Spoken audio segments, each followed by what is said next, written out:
अखिल भूमंडलीय सर्व शिरोमणि मुनि समाज के संस्थापक आदि मुनीश्वर योगेश्वर सदगुरुदेव शिव मुनि महाराज की जय। उपस्थित मुनि वृंद, साधु सज्जन वृंद, संत वृंद, साधक वृंद, आध्यात्म ज्ञान के जिज्ञासुओं और प्रेमियों, सभी श्रोता वृंद, आप सभी को मेरा कोटिशः नमन, सप्रेम जय जीव। तो आध्यात्मिक चर्चा चल रही है और हम लोग सदगुरुदेव शिव मुनि महाराज रचित ग्रंथ यजुर्वेद सूक्ष्म के अंतर्गत अध्याय 3 पर चर्चा कर रहे हैं, पढ़ रहे हैं। गुरुदेव का जो लिखे हैं और इसका शीर्षक दिए हैं गुरुदेव यजुर्वेद का ज्ञान। तो यजुर्वेद के अंदर आत्मज्ञान भरा हुआ है, उसी को हम लोग पढ़ रहे हैं। तो आगे हम लोग फिर पढ़ेंगे। तो कल जो पढ़े थे उसको अंतिम वाक्य को पढ़ लेते हैं, अंतिम वाक्य पढ़ के आगे पढ़ेंगे ना। उसे हम किस दिशा में बतावें, उसे हम किस दिशा में बतलावें, क्योंकि वह ना पूर्व है, ना पश्चिम है, ना उत्तर है, ना दक्षिण है, ना ऊपर है, ना नीचे है। वह तो अपने पास है, जहाँ से सब दिशाओं की उत्पत्ति है। यहाँ तक हम लोग पढ़े थे। तो उस भगवान को कहाँ ढूंढें, है ना।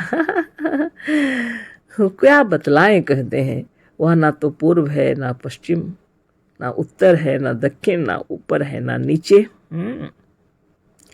वह तो अपने पास है, जहाँ से सब दिशाओं की उत्पत्ति है ना।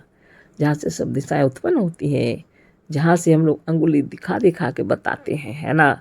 स्वयं को बता रहे हैं सदगुरु। आगे फिर पढ़ते हैं। वह दिशाओं में नहीं है, वह वहाँ है जहाँ से वह जिससे दिशाओं का बोध होता है, अथवा जो दिशाओं को जानने वाला और बतलाने वाला है। पूर्व नहीं जानता कि मैं पूर्व हूँ या पूर्व की ओर हूँ। पूर्व दिशा को जानने वाला, इस दिशा की कल्पना करने वाला यह जीव है या यह आत्मा है। बहुत सुंदर से समझा रहे हैं सदगुरुदेव कि दिशाओं के अंदर, है ना, यह ज्ञान नहीं है। जैसे पूर्व अगर है दिशा, तो पूर्व दिशा को यह पता ही नहीं है कि वह पूर्व है। यह बताने वाली शक्ति तो आपके अंदर है। यह मनुष्य है जो बतला रहा है, यह पूर्व है, कल्पना कर रहा है। पूर्व पश्चिम उत्तर दक्षिण की कल्पना किए हैं। इस पृथ्वी में घूमने फिरने के लिए हम लोग को दिशाओं की आवश्यकता पड़ती है। बाह्य जगत में घूमने फिरने के लिए, बाहर जाने के लिए दिशाओं की आवश्यकता पड़ती है।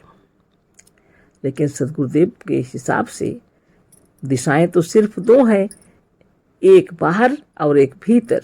तो भीतर आएंगे तो योग होगा, बाहर जाएंगे तो भोग होगा, गुरुदेव का कहना। यानी किसी गोल चीज में कोई दिशाएं नहीं होती, गुरुदेव का कहना। और यहाँ पर जो दिशा बतलाया जा रहा है, यह तो ईश्वर के रहने की जगह नहीं है, यह तो मनुष्यों के घूमने फिरने की जगह है ना।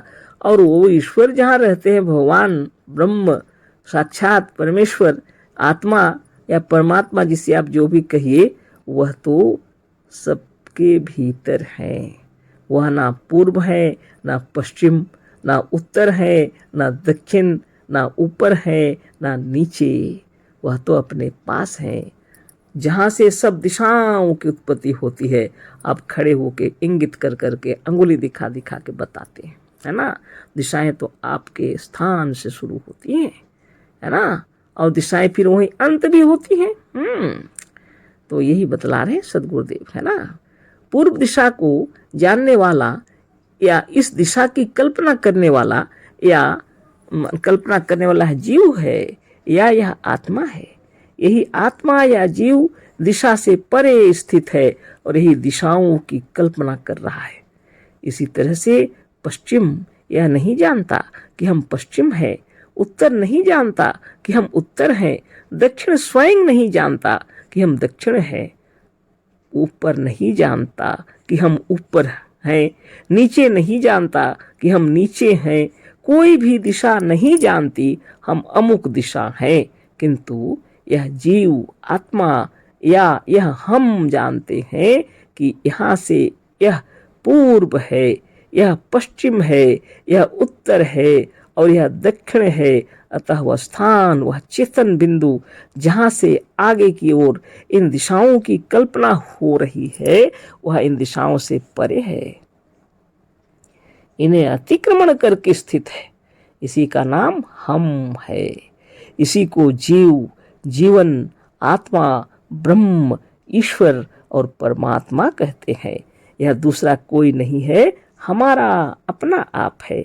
इस हम को अनंत मस्तिष्क, अनंत आंखें और पैर हैं, क्योंकि जितने पैर, आंख या मस्तिष्क हैं, सबके भीतर यह हम है। जिस मस्तिष्क के भीतर, जिस आंख के भीतर या जिन पैरों के भीतर यह नहीं है, वह पैर नहीं है। एक निर्जीव सूखी लकड़ी है, मुर्दा है और जला देने योग्य है। इसे जलाने पर पैर का मुकदमा भी नहीं चलेगा, उसे तोड़ देने पर पैर तोड़ देने का मुकदमा भी नहीं चलेगा। ठीक इसी तरह से जिस मस्तिष्क में या हम या जीव नहीं है, वह मस्तिष्क नहीं है, मुर्दा है। उसे फोड़ देने से, उसकी कपाल क्रिया करने से मस्तिष्क फोड़ने का पाप नहीं लगेगा, निर्जीव को फोड़ने का मुकदमा भी नहीं चलेगा। मजहबी ईश्वर जिसे एक भी मस्तक नहीं है, एक भी आंख नहीं है और एक भी पैर नहीं, वह अनंत पैर, अनंत आंख और अनंत मस्तक वाला कैसे कहला सकता है? निराकार का आंख कहाँ, कान कहाँ, मस्तक कहाँ, हाथ पैर कहाँ, और यहाँ लिखा है जब अनंत आंखें, अनंत सिर, अनंत पांव, क्या बात है। हाँ, सदगुरुदेव बोल रहे हैं मजहबी ईश्वर जिसे एक भी मस्तक नहीं है, एक भी आंख नहीं है और एक भी पैर नहीं, वह अनंत पैर, अनंत आंख और अनंत मस्तक वाला कैसे कहला सकता है?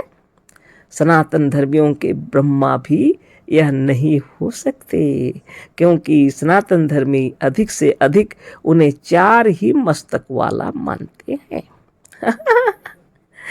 सनातन धर्मी जिस ब्रह्मा की कल्पना किए हैं, वो लोग भी ब्रह्मा को 4 सिर मानते हैं, उनके 4 ही मस्तक मानते हैं, उससे ज्यादा नहीं। पर यहाँ तो अनंत लिखा है, इसलिए सदगुरुदेव कहते हैं सनातन धर्मियों के ब्रह्मा भी यह नहीं है जो वेद में लिखा है।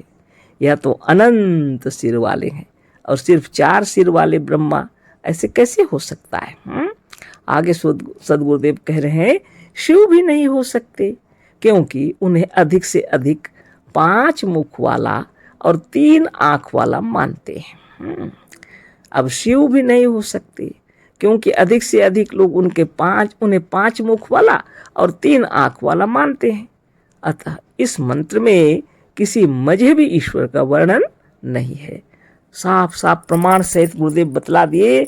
अतः इस मंत्र में किसी मजहबी ईश्वर का वर्णन नहीं है।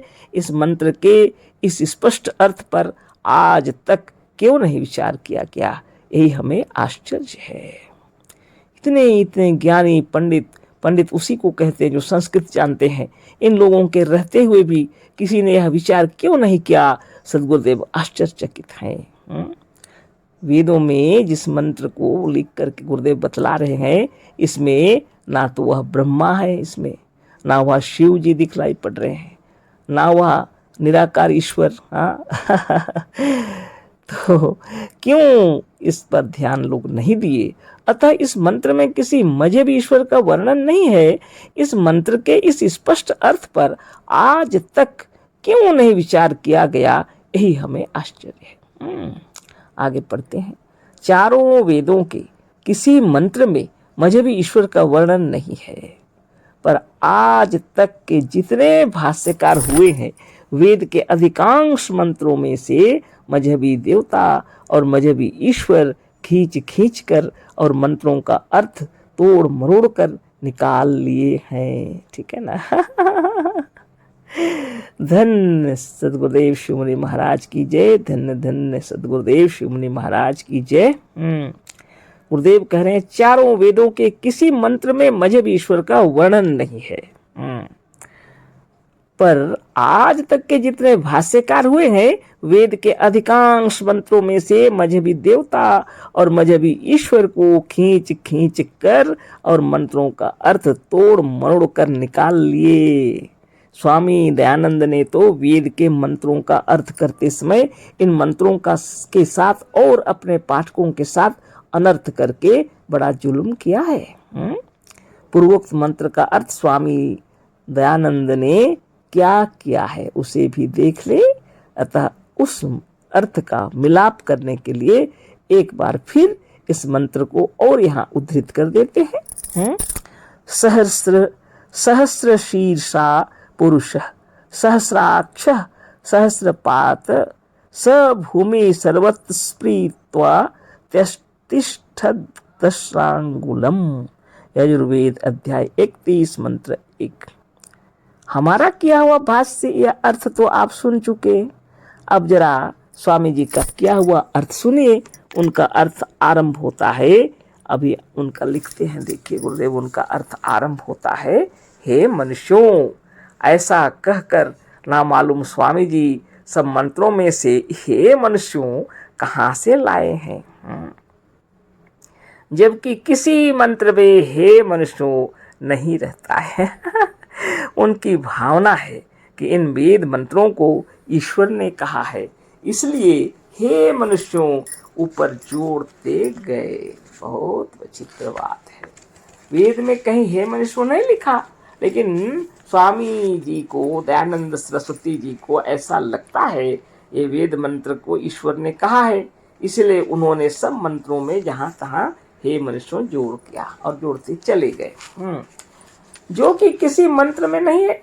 स्वामी जी के मंतव्यानुसार ही ईश्वर ने इन मंत्रों को 4 ऋषियों से कहा था। स्वामी जी का कहना है, मंतव्यानुसार लिखे गुरुदेव कि ईश्वर ने इन मंत्रों को 4 ऋषियों से कहा था, अतः इन मंत्रों में हे ऋषियों होना चाहिए था। तो बहुत विचित्र बात सद्गुरुदेव कहते हैं, स्वामी जी के मंतव्य अनुसार ही ईश्वर ने इन मंत्रों को 4 ऋषियों से कहा था, अतः इन मंत्रों में हे ऋषियों होना चाहिए था। पर स्वामी जी भाष्य लिखते वक्त अपनी ही बात को भूल गए। अच्छा सुनिए, स्वामी जी उस उक्त मंत्र का अर्थ करते हैं कि हे मनुष्यों, जिस पूर्ण परमात्मा में हम मनुष्य आदि के असंख्य सिर, आंखें और पग अवयव हैं, जो भूमि आदि से उपलक्षित हुए 5 स्थूल और 5 सूक्ष्म भूतों से युक्त जगत को अपनी सत्ता से परिपूर्ण कर जहाँ जगत नहीं वहाँ भी पूर्ण हो रहा है, उस सब जगत को बनाने वाले परिपूर्ण सच्चिदानंद स्वरूप नित्य शुद्ध युक्त स्वभाव परमेश्वर को छोड़कर अन्य की उपासना कभी न करो, किंतु उस ईश्वर की उपासना से धर्म, अर्थ, काम और मोक्ष को प्राप्त करो। यह है अर्थ स्वामी जी का। अब आप ही सोचें कि यह सब अर्थ किस शब्द का है, किस मंत्र का है? क्या यह उसी मंत्र का है जिसमें मजहबी ईश्वर का गंध तक नहीं है और केवल इतना ही कहा है कि सहस्र शीर्षा पुरुषः सहस्राक्ष सहस्त्रपात स भूमि सर्वत्र स्प्रीत्वा व्यतिष्ठद् दशांगुलम। यजुर्वेद अध्याय 31 मंत्र 1 फिर से लिख दिए। हमने जो अर्थ किया है कुछ ऐसा ही रामायण में भी कहा है ना। सद्गुरुदेव शिवमुनि महाराज की जय। तो सद्गुरुदेव के इन अर्थों को हम लोगों ने जाना और कल फिर चर्चा करेंगे। रामायण में भी गोस्वामी जी क्या कह रहे हैं कल चर्चा करेंगे, समय ज़्यादा हो गया। अशेष धन्यवाद, कोटिशः नमन, सप्रेम जय जीव। सद्गुरुदेव शिवमुनि महाराज की जय।